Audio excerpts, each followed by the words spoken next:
Assalamualaikum warahmatullahi wabarakatuh.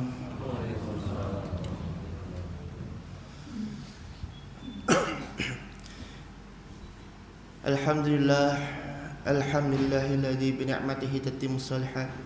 Asyhadu an la ilaha illallah wa asyhadu anna Muhammadan 'abduhu wa rasuluh. Allahumma salli wa sallim wa karrim wa barik ala sayyidina Muhammadin miftahil babir rahmatillah adada ma fi ilmillah. Salatan wa salaman daimani bidawamil mulkillah wa ala alihi wa sahbihi wa wala. Amma ba'd. Qala Allah ta'ala fil Qur'anil Karim wa a'udzu billahi minasyaitonir rajim. In kuntum tuhibbunallaha fattabi'uni yuhibbukumullah wa yaghfir lakum dzunubakum wallahu ghafurur rahim. Alhamdulillah,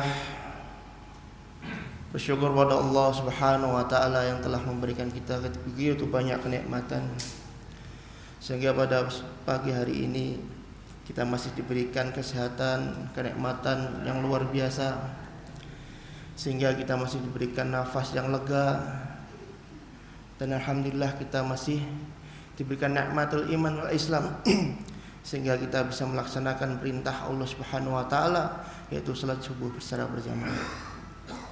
Hari ini dimuliakan Allah Subhanahu wa taala, tak terasa hari demi hari berganti, waktu terus bergulir, yang mana kita telah memasuki Ramadan. Hari keberapa nih Pak? Ada yang 6, ada yang 7. Karena dua versi ya memang ya. Ya alhamdulillah, kita begitu banyak kenikmatan sehingga kita melaksanakan perintah ini dengan rasa sukacita. Bukan karena terpaksa, tapi karena sukacita, yaitu mengharap ridha dan pahala daripada Allah Subhanahu wa taala. Pada pagi hari ini insyaallah saya akan membahas satu hadis yang sudah umum, namun untuk reminder saja bagi kita semua, yaitu ketika kita meninggal dunia ada 3 amalan yang tidak akan terputus daripada pahala yang terus mengalir. Dikatakan dari Abu Hurairah radhiyallahu anhu, qala Rasulullah sallallahu alaihi wasallam, idza matal insan inqata a'maluhu illa min salasa. Jadi ketika semua manusia ini meninggal dunia, yaitu semua amal ini terputus, Pak. Semua amal ini berhenti.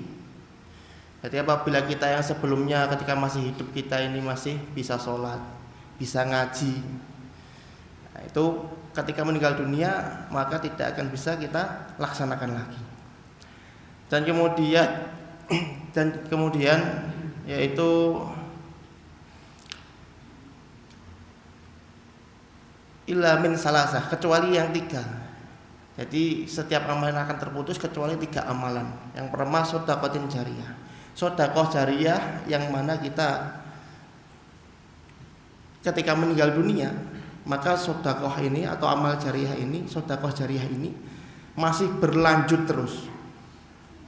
Seperti kita membangun madrasah, kemudian kita membangun infak kepada masjid, pesantren, yatim du'afa, atau yang lain sebagainya, yang kita berpotensi di mana amalan itu terus mengalir. Seperti kemarin wakaf Al-Quran, ada kemarin juga pesantren melalui kita lelang Al-Quran. Nah, maka setiap waktu di pesantren ini digunakan ngaji, maka pahala itu terus mengalir kepada yang mensedekahinya walaupun orang ini sudah meninggal. Kalau bahasa sekarang ini kita investasi. Tapi sekarang banyak orang investasi ke emas daripada investasi ke akhirat. Ada emas turun, wah langsung war, emas Jawa penuh. Ada. Tapi ketika pesantren buka, monggo sedekah infak jariyah, sepi Pak. Dan kemudian yang kedua yaitu yang pertama tadi sedekah jariyah, yang kedua ilmu yang tafa'u, ilmu yang bermanfaat. Ilmu yang berfaedah ini yaitu ilmu yang mana kita salurkan, kita curahkan atau kita salurkan kepada saudara-saudara kita. Yang mana ilmu ini ketika kita meninggal terus berlanjut daripada pahalanya. Ada satu nasihat Gus Baha itu pernah menyampaikan, kalau bisa anak itu ketika masih kecilnya atau masa pendidikannya itu kita yang mengajari Al-Fatihahnya. Jadi Al-Fatihah sanadnya kalau bisa dari orang tuanya. Dan tentunya orang tuanya juga Al-Fatihah sudah belajar dulu. Dan kemudian Al-Fatihah secara benar. Jadi Al-Fatihah ini kalau bisa anak kita ini yang mengajari kita sendiri sebagai orang tuanya. Karena apa Pak? Karena setiap sholat 5 waktu, baru yang wajib saja 17 kali ini diucapkan oleh anak kita setiap harinya. Minimal Al-Fatihah ini kita yang mengajari kepada anak-anak kita. Maka ketika sholat sampai beranjak dewasa, maka pahala ini terus mengalir kepada kita. Ini minimalnya. Tapi kalau udah terlanjur gede, wah anak wis gede kerja kabeh Mas. Monggo nanti kita bisa lewat jalur yang lain. Nah, jalur yang lain yang mungkin kita bisa tahu potensi manfaat dari ilmu kita. Contoh mungkin Ustadz Sofwan ini mengajar pasti ini amal jariahnya mengalir di mahasiswanya, santri-santrinya semuanya. Pak Dokter kita mungkin mengajarkan ilmu daripada kesehatan. Maka selama orang-orang mengamalkan kesehatan, selama itu kebaikan, maka mengalir daripada pahalanya. Dan juga sebagainya. Dan yang ketiga yaitu walidi doa daripada anak-anak yang soleh. Doa daripada anak-anak yang soleh inilah yang akan menjadikan kita ketika kita meninggal dunia masih berlanjut daripada amalannya. Maka itu tadi salah satu trik dari kepada Gus Baha, yaitu kalau bisa anak ini diajari Al-Fatihahnya daripada kita.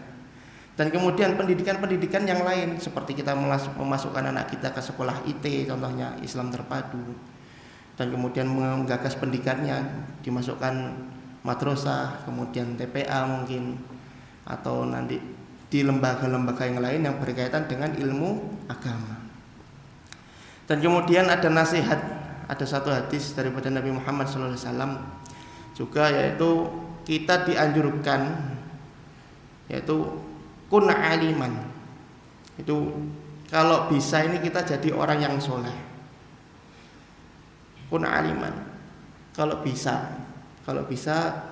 kita jadi orang yang soleh atau yang berilmu, kun aliman. Tapi kalau sudah terlanjur ya ngoten Pak, sudah kebacut, wah setuai mau belajar lagi sudah susah ngoten ya. Maka ada opsi yang kedua yaitu au muta'aliman. Kita jadi orang yang belajar. Kalau tidak bisa jadi orang yang pertama, tidak bisa jadi orang yang alim, maka kita jadi orang yang kedua yaitu muta'alim, orang yang belajar. Di mana tempat ada pengajian kita hadir, di mana ada kajian ilmu kita hadir. Itu kita disebut jadi orang yang kedua, muta'alim. Kita kalau jadi belajar ya ada batasan usia Pak. Jadi kalau belajar walaupun sudah sepuh masih bisa belajar. Dulu waktu saya sekolah di Mahat Abu Bakar itu, saya saat itu usianya kurang lebih mungkin masih las-lasan belum sampai 20 tahun. Tapi teman saya di kampus di Mahat saya belajar itu sudah ada yang berewoknya putih, kurang lebih hampir 50 tahun. Itu masih bisa belajar menuntut ilmu. Masalah luar biasa. Dan yang ketiga, kalau kita tidak bisa, mungkin saya mau jadi murid ini sudah susah Mas, saya sibuk kerja. Masih ada opsi yang ketiga. Yang ketiga ini kita jadi mustami'an, orang yang senang mendengar daripada kajian-kajian, orang yang senang mendengar daripada ilmu-ilmu agama. Kita bisa menjadi opsi orang yang ketiga ini, yaitu orang yang senang ngrungokke kajian, di mana ada pengajian kita hadir, minimal ngrungokke. Tidak perlu kalau thalib ya, atau murid itu biasanya kalau belajar itu bawa catatan, bawa ilmu, bawa pena, dicatat semuanya. Karena memang jiwanya ini thalib, penuntut ilmu. Tapi kalau kita tidak bisa, biasanya orang tua wes ribet ini Mas pilih kerja. Betul apa-apa.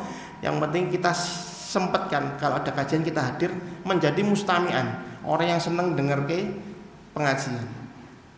Kalau tidak bisa lagi, tidak bisa ngrungokke pengajian, kita bisa jadi opsi yang keempat.